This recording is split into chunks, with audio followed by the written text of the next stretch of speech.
नमस्कार.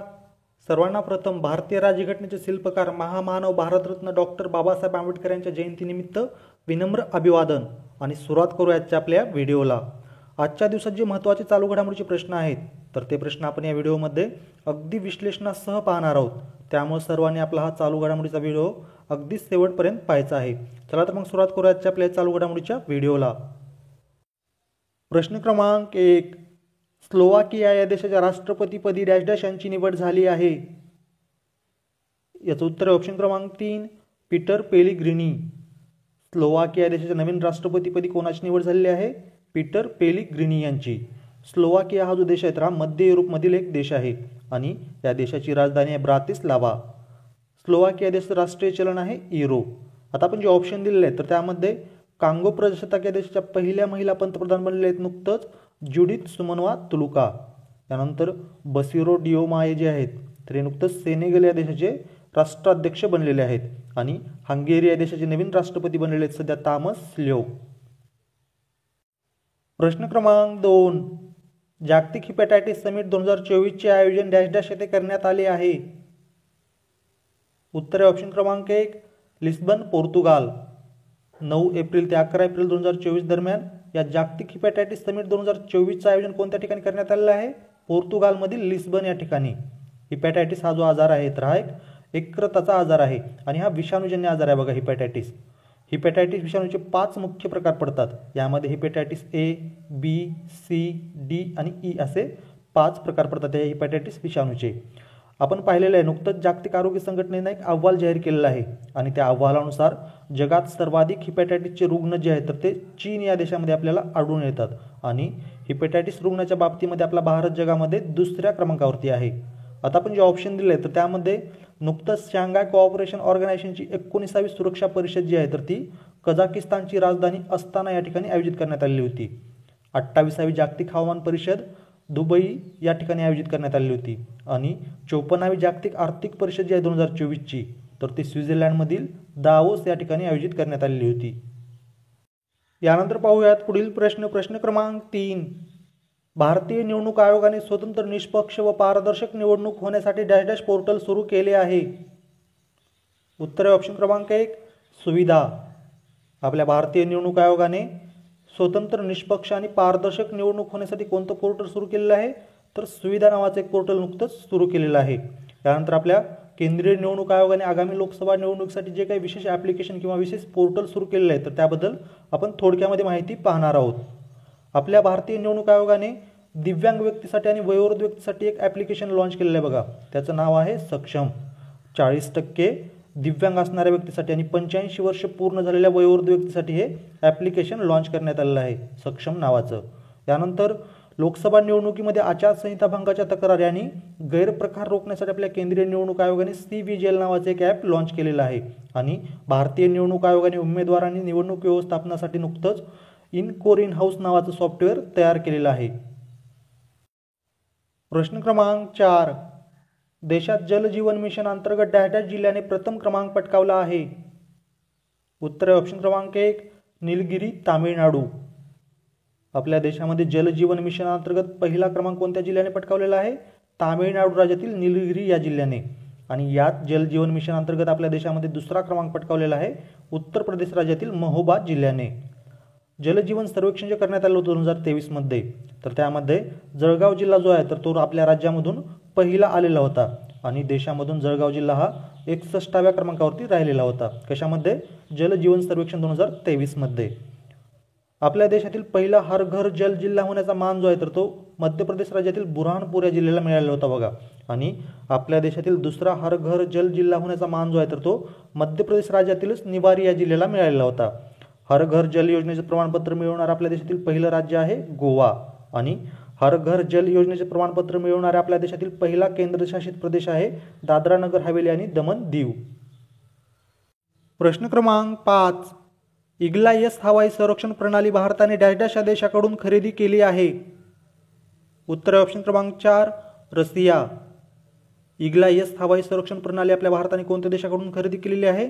रशिया या देशाकडून. आपण नुकतंच पाहिलेलं आहे गुआना हा जो देश आहे तर हा देश आपल्या भारताकडून डॉर्नियर विमान खरेदी करणार आहे आणि आपण गेल्या वर्षी पाहिलेलं होतं आपल्या भारत देशाने डॉर्नियर 228 विमान जे आहे तर ते श्रीलंका आणि सेशेल्स या देशाला भेट दिलेलं होतं बघा. त्यानंतर इस्रायल या देशाकडून आपल्या भारताने नुकतंच स्पाईक NLOS मिसाईल खरेदी केलेलं आहे म्हणजे घेतलेलं आहे. आणि फिलिपिन्स व इंडोनेशिया हे जे 2 देश आहेत तर हे देश आपल्या भारताकडून ब्रह्मोस मिसाईल खरेदी करणार आहेत. प्रश्न क्रमांक 6. भारताच्या वरिष्ठ राष्ट्रीय महिला हॉकी संघाच्या प्रशिक्षकपदी डॅश डॅश यांची निवड करण्यात आली आहे. उत्तर आहे ऑप्शन क्रमांक 3 हरेंद्र सिंग. आपल्या भारताच्या वरिष्ठ राष्ट्रीय महिला हॉकी संघाच्या प्रशिक्षकपदी कोणाची निवड करण्यात आली आहे? हरेंद्र सिंग यांची. इंटरनॅशनल हॉकी फेडरेशनच्या जागतिक क्रमवारीमध्ये आपला भारतीय महिला हॉकी संघ जो आहे तर तो सध्या 6व्या स्थानावरती आहे बघा. मग याच इंटरनॅशनल हॉकी फेडरेशनच्या जागतिक क्रमवारीमध्ये पहिल्या स्थानावरती संघ आहे नेदरलँडचा हॉकी महिला संघ. म्हणजे जगातील सर्वोत्कृष्ट महिला हॉकी संघ जो आहे सध्या तर तो आहे नेदरलँडचा. आणि जागतिक क्रमवारीमध्ये दुसऱ्या स्थानावरती महिला हॉकी संघ आहे ऑस्ट्रेलियाचा. यानंतर नुकतंच जे वार्षिक हॉकी इंडिया पुरस्कार वितरित करण्यात आलेले 2024चे तर त्याबद्दल आपण अगदी सविस्तर माहिती पाहणार आहोत. वार्षिक हॉकी इंडिया पुरस्काराची सुरुवात 2014 साली करण्यात आली होती आणि 2024मध्ये ही जी आवृत्ती पार पडलेली आहे या वार्षिक हॉकी इंडिया पुरस्काराची तर ती 6व्या क्रमांकाची आवृत्ती होती. पार पडलेली आहे नवी दिल्ली या ठिकाणी. यामध्ये 2023 वर्षातील सर्वोत्तम पुरुष हॉकीपटूचा पुरस्कार देण्यात आलेला आहे हार्दिक सिंग यांना. तर 2023 वर्षातील सर्वोत्तम महिला हॉकीपटूचा पुरस्कार देण्यात आलेला आहे सलीमा टेटे यांना. हॉकी इंडियाच्या वतीने देण्यात येणारा मेजर ध्यानचंद जीवनगौरव पुरस्कार जो आहे 2023 साठी तर तो देण्यात आलेला आहे अशोक कुमार यांना. आणि हॉकी इंडियाचा सर्वोत्तम गोलरक्षक पुरस्कार देण्यात आलेला 2023 साठी PR श्रीजेश यांना. यानंतर पाहूयात पुढील प्रश्न क्रमांक 7. भारतामधील पहिली राष्ट्रीय महिला हॉकी लीग स्पर्धा डॅश डॅश येथे खेळवली जाणार आहे. उत्तर ऑप्शन क्रमांक 2 रांची. आपल्या भारतामधील पहिली राष्ट्रीय महिला हॉकी लीग स्पर्धा कोणत्या ठिकाणी खेळवली जाणार आहे तर रांची या ठिकाणी. मला तुम्ही कमेंटमध्ये सांगायचं आहे रांची हे शहर कोणत्या राज्याची राजधानी आहे. आता ही जी आपल्या भारतामधील पहिली राष्ट्रीय महिला हॉकी लीग स्पर्धा आहे तर ती 30 एप्रिल ते 10 मे 2024 दरम्यान आयोजित करण्यात आलेली आहे. कोणत्या ठिकाणी? रांची या ठिकाणी. 2 प्रश्न आपण हॉकी संबंधित पाहिलेले आहेत त्यामुळे आता हॉकी इंडियाबद्दल देखील काही महत्त्वाची माहिती आपण पाहूयात. हॉकी इंडियाची स्थापना 20 मे 2009 रोजी करण्यात आलेली आहे आणि या हॉकी इंडियाचं मुख्यालय आहे नवी दिल्ली या ठिकाणी. सध्या हॉकी इंडियाचे अध्यक्ष आहेत दिलीप तिर्की तर CEO आहेत एलेना नॉर्मन. आपल्या भारतीय पुरुष हॉकी संघाचे प्रशिक्षक आहेत सध्या दक्षिण आफ्रिकेचे क्रेग फुलटन आणि महिला हॉकी संघाचे प्रशिक्षक बनलेले आहेत हरेंद्र सिंग. सध्या आपल्या भारतीय पुरुष हॉकी संघाचे कप्तान आहेत हरमनप्रीत सिंह आणि महिला हॉकी संघाच्या कप्तान आहेत सविता पुनिया. भारतीय हॉकीचे जादूगर किंवा भारतीय हॉकीचे जनक म्हणून आपण कोणाला ओळखतो तर मेजर ध्यानचंद यांना. आणि यांचा जन्मदिवस जो आहे 29 ऑगस्ट तर तो आपण आपल्या देशामध्ये राष्ट्रीय क्रीडा दिन म्हणून साजरा करतो. यावर्षीपासून आपल्या महाराष्ट्र राज्यामध्ये देखील राज्य क्रीडा दिन साजरा करण्यात आलेला आहे बघा. कोणता दिवस तर 15 जानेवारी हा दिवस. कुस्तीपटू खाशाबा जाधव यांचा जन्मदिवस जो आहे 15 जानेवारी तर तो यावर्षीपासून आपण आपल्या राज्यामध्ये महाराष्ट्र राज्य क्रीडा दिन म्हणून साजरा करत आहोत. आणि 29 ऑगस्ट हा जो दिवस आहे तर हा आपण राष्ट्रीय क्रीडा दिन म्हणून साजरा करतो. याचबरोबर नुकतंच आपण 6 एप्रिल रोजी आंतरराष्ट्रीय क्रीडा दिन देखील साजरा केलेला आहे. हॉकीचा जन्मदाता देश म्हणून कोणत्या देशाला ओळखलं जातं तर मिस्र या देशाला. आणि हॉकीची जी टीम असते तर त्यामध्ये एकूण खेळाडूंची संख्या असते 11. प्रश्न क्रमांक 8. डॅश डॅश हा दिवस दरवर्षी जागतिक होमिओपॅथी दिवस म्हणून साजरा करण्यात येतो. उत्तर आहे 10 एप्रिल. होमिओपॅथीचे संस्थापक किंवा होमिओपॅथी जनक म्हणून आपण ज्यांना ओळखतो सॅम्युअल हॅनिमल तर यांच्या सन्मानार्थ 10 एप्रिल हा जो दिवस आहे तर हा दिवस आपण दरवर्षी जागतिक होमिओपॅथी दिन म्हणून साजरा करतो. याचबरोबर 10 एप्रिल हा जो दिवस आहे तर हा आंतरराष्ट्रीय सेफ्टी पिन दिन म्हणून देखील साजरा केला जातो बघा. आणि आपण जे ऑप्शन दिले आहेत आता तर त्यामध्ये 11 एप्रिल हा जो दिवस आहे तर हा राष्ट्रीय सुरक्षित मातृत्व दिन म्हणून साजरा केला जातो. तर 9 एप्रिल हा दिवस CRPF दिवस म्हणून आपण आपल्या देशामध्ये साजरा करतो. आणि 7 एप्रिल हा जो दिवस आहे तर हा आपण जागतिक आरोग्य दिन म्हणून साजरा करतो. 2024ला जो आपण जागतिक आरोग्य दिन साजरा केलेला आहे तर त्या दिवसाची थीम होती माझे आरोग्य माझे हक्क किंवा यालाच आपण काय म्हणतो माय हेल्थ माय राईट. प्रश्न क्रमांक 9. इकॉनॉमिक इंटेलिजन्स युनिटने प्रसिद्ध केलेल्या 2024च्या व्यवसाय पर्यावरण क्रमवारीत भारत डॅश डॅशव्या क्रमांकावर आहे. उत्तर आहे 51व्या. इकॉनॉमिक इंटेलिजन्स युनिटने प्रसिद्ध केलेल्या 2024च्या व्यवसाय पर्यावरण क्रमवारीमध्ये आपला भारत देश कितव्या क्रमांकावरती आहे? 51व्या क्रमांकावरती आहे. आणि याच व्यवसाय पर्यावरण क्रमवारीमध्ये प्रथम स्थानावरती देश आहे सिंगापूर.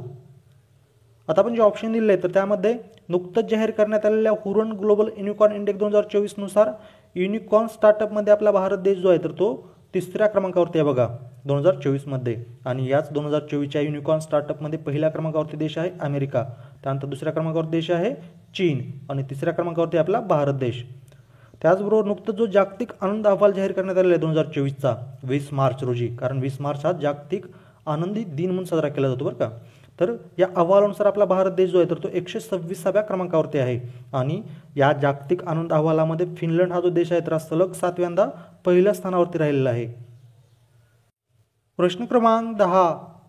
अमेरिकेच्या सुवर्ण सेवा पुरस्काराने डॅश डॅश यांना सन्मानित करण्यात आले आहे. उत्तर आहे ऑप्शन क्रमांक 1 लोकेश मुनी.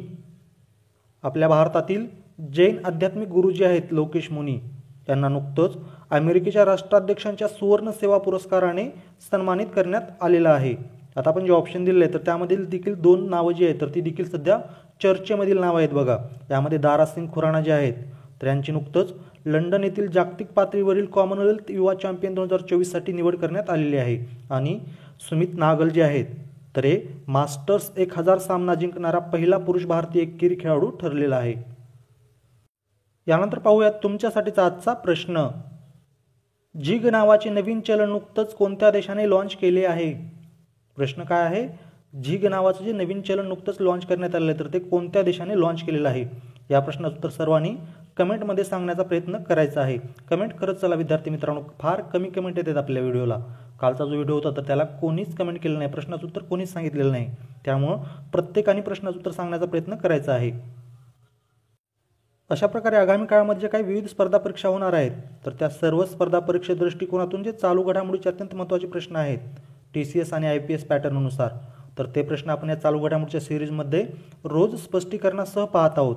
तुम्ही जर आणखीन आपले यूट्यूब चॅनल सबस्क्राईब केलं नसेल किंवा चुकून सबस्क्राईब करायचं राहिलं असेल तर आपल्या यूट्यूब चॅनलला सबस्क्राईब करून बेल आयकॉनचं बटन क्लिक करायला विसरू नका. याचबरोबर तुम्हाला जर मी दिलेली माहिती आवडत असेल, समजत असेल तर आपल्या चॅनलला, आपल्या व्हिडिओला लाईक, कमेंट आणि तुमच्या मित्रमैत्रिणींपर्यंत शेअर करायलाही विसरू नका. आणि विद्यार्थी मित्रांनो, तुम्हाला जर चालू घडामोडीच्या आणि जीकेच्या महत्त्वाच्या PDF नोट्स हवे असतील तर तुम्ही आपला टेलिग्राम ग्रुप जॉईन करू शकता. या टेलिग्राम ग्रुपची लिंक मी तुम्हाला या व्हिडिओच्या डिस्क्रिप्शनमध्ये दिलेली आहे. धन्यवाद.